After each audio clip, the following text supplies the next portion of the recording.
What's up guys, it's Danny, and today we're taking a closer look at the LEGO Star Wars The Mandalorian's N1 Starfighter. This is set number 75325. It has 412 pieces and is going to cost you $60 here in the US. This set is of course based on its appearance in the Book of Boba Fett show, episode 5, and while there is absolutely no sight of Boba Fett anywhere in this set, you do get a brand new BD mold, an exclusive Pelimoto Minifigure, and a first ever face print for Din Djarin, the Mandalorian himself. Wizard. So that ought to keep you distracted from the otherwise flaws of this set that we'll talk about here shortly, along with all of the nostalgia from episode 1. So of course, I'm gonna have to compare this thing to the 2015 Naboo Starfighter. So make sure you hit the like button. If you're new, consider subscribing for lots more LEGO Star Wars news, build reviews, and shopping hauls, and let's get into it. Getting right into the minifigures of the set, you get the shiny Beskar Mandalorian. He comes in several other sets at this point, including Boba Fett's starship and the light cruiser. But what's different here is the face print, which uses a new tan color, and I've actually stolen this tan color for my own personal use, as you can see in my save fig. But something else has been stolen, and that is of course the hairpiece, which was not included in this set, which is really weird because he has a face print for the first time ever, but no hairpiece to go along with it. I like the face print, but it's hard to judge the actual accuracy without having a hairpiece to go along with it. Also included in the set is Grogu, which is this 1x1 small tiny little minifigure here. And now he has a new companion, this BD droid, with no given number designation, but it's meant to be this little guy right here who makes a short appearance in the show. With it being such a small droid, there is surprisingly good amounts of detail with the eyes, the antennas, and there's room for a stud to be placed on the back and of course under his feet. Lastly is the new Pelimoto minifigure, with that same bushy hairpiece as the figure from the Harry Potter Hogsmeade set. Her face makes her look a bit aged, and there is a back print on her face as well. I like what they've done here with the torso, adding the belt around her waist, and then having a separate utility belt around the hips. I love when LEGO throws in these utility belts. I wish we got these on more figures. There's no other printing, and we just get some brown legs, but all in all, a pretty good figure. As for the ship, there are some good things and some bad things, but by far the best part of the set is the engines, which are super detailed, using about a third of the total parts. In fact, there's only 2 numbered bags, 3 large bags in total, and one of those is just for the engines.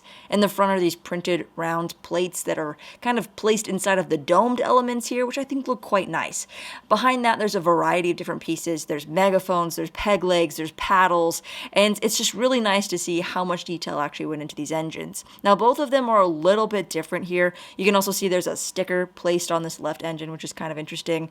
But since these are built off of the 2 larger elements that are held together with the Technic pins, they kind of rotate and move around really easily. So you can see how the connection may come loose despite it being held on with 8 studs. You can see that it's actually starting to come loose, and this is something that would totally fall off when kids would be playing with the set, so just take note of that. Comparing it to the Naboo Starfighter, you can see that it uses a different Technic piece on the underside of the wing, and the actual engines are just a lot lighter. So despite them both being clipped on with Technic pins, the Mando version here doesn't seem quite as sturdy, but the entire ship and the engines are overall just a lot heavier because it has about 100 more pieces built into the entire ship. Now, the actual frame of the ship is quite solid, don't get me wrong, and the built-in play function conceals a single spring-loaded missile in the center, which can be fired by pressing on the engine above. I mean, like, that's pretty cool, having this aesthetic engine. I didn't even realize this was actually the component to fire the flick-fire missile until, like, almost the end of the build, but it's nice. However, it's not perfect. It misfires really easily, and it's quite easy to knock off this little tile on the top. So again, if I were to compare it to the classic Naboo Starfighter here, which uses a whole lot less pieces, but somehow manages to have 2 spring-loaded missiles that can be fired with this Technic axle, it just seems a little bit more simple and intuitive. The N1 version here from the show is heavily modified, so there are mounted laser cannons on top, which look very good, I might add. However, with there being just a couple of tiles on the top side of the wings, it does make you wish that the wings were either all tiled off or maybe more like brick built. I just feel like this larger sloped element in the middle kind of throws it off since it's so smooth and sleek, but then the rest of the wings are so heavily contrasted with all the exposed studs. Now, the underside of this actually uses a nougat colored plate, which I think was used on the UCS Landspeeder, but it must not be manufactured in gray, so that's kind of an odd element there. But there isn't any landing gear, which is totally fine since there's quite a bit of surface area to actually lay the ship ship flat. Now, speaking of surface area, the body of this ship is rather wide in order to fit these larger slopes. You can see that both sides are different, using a different variety of slopes in different colors. It has this exposed stripe over the top and some yellow accents, so this next critique may be a little more personal, but I really don't like the black slopes used here. I think maybe there could have even been, I can't believe I'm saying this, but maybe there could have even been an additional sticker on the front to get a little bit more of those yellow accents as seen in this shot. These sloped grill pieces actually look pretty nice, and this section is removable so that you can store Mando's jetpack, you could throw BD in there, and heck, maybe some snacks. Inside the cockpit, you can fit the Mando figure pretty perfectly, but there's very little space to spare. I love the brown ingot for the headrest, and then the blue control console uses this sticker, which is a really nice improvement over the old yellow and black sticker on the classic model. Also, where there previously was a cavity drilled out for the astromech, that was modified to seat our little Grogu here. I think this was done perfectly on the set, and it makes great use of the bubble element. The back section of the ship is where it starts to get a bit rough, however, as I think it just looks a little bit too long. The exposed pipes are fantastic, this rubbery element on the back is really cool, but I just think it's a tad too long in my opinion. That's all I'll say about it. Which then makes it a little bit awkward to pick up actually. So for kids with smaller hands, I think it's going to be harder to pick up from the middle because it's wider, but if you pick it up from the back, well, you might actually end up knocking off this middle thruster. Like, can you imagine Mando just running into the popo and then his sublight engines just drop out of the bottom of his ship? Like, how embarrassing. I think a really easy fix though would have just been to attach it to a pin so that it's locked in place, and maybe not make it so long so that your fingers bump into it and knock it off like this. With the older Naboo Starfighter, however, it's super light and easy to pick up just like this in your hand, just fits over the astromech slot, but unfortunately Grogu needs like oxygen to breathe, so there's a big bubble in the way. I think the best way to pick up the Mando Starfighter is actually from the sides or just underneath. Overall, the set pays a lot of resemblance to the little details as seen in the show. However, I think the profile is just a bit too large. Comparing it, again, to the 2015 Starfighter, you can see the designers completely changed the shape, albeit to make it more accurate, but something about those slopes on the front of this yellow model just makes it very minimal. It has a very minimal wing design.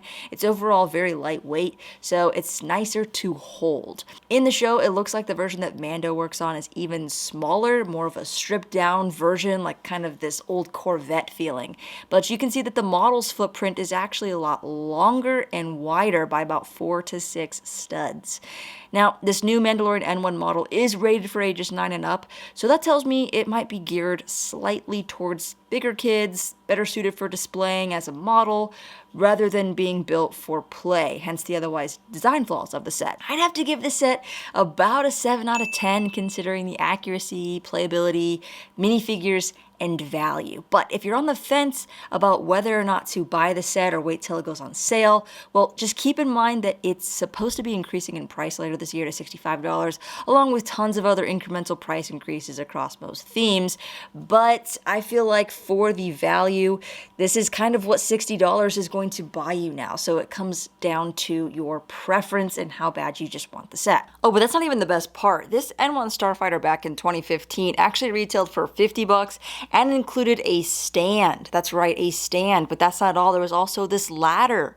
And there was this missile carrier side build, which is a nice little addition, but we're not even done yet. It also had this fueling pipe, this little box with a couple of additional weapons, 2 droidicas, Obi-Wan, and another pilot, and 3 battle droids. Like, that is such insane value to get all these side builds with a perfectly good ship, and I think it was like 462 pieces in total, so I know that there's inflation going from a $50 set to a $60 set, but this is just such a good value back in the day, and obviously it's risen in price now, but you get so much for such a good price. And now 7 years later, for $10 more, we're getting less pieces, no side builds, and only 4 minifigures. And I wonder if the 2 exclusives here, Pelimoto and the BD droid, will be released in future sets, with Season 3 of The Mandalorian coming out in February of 2023.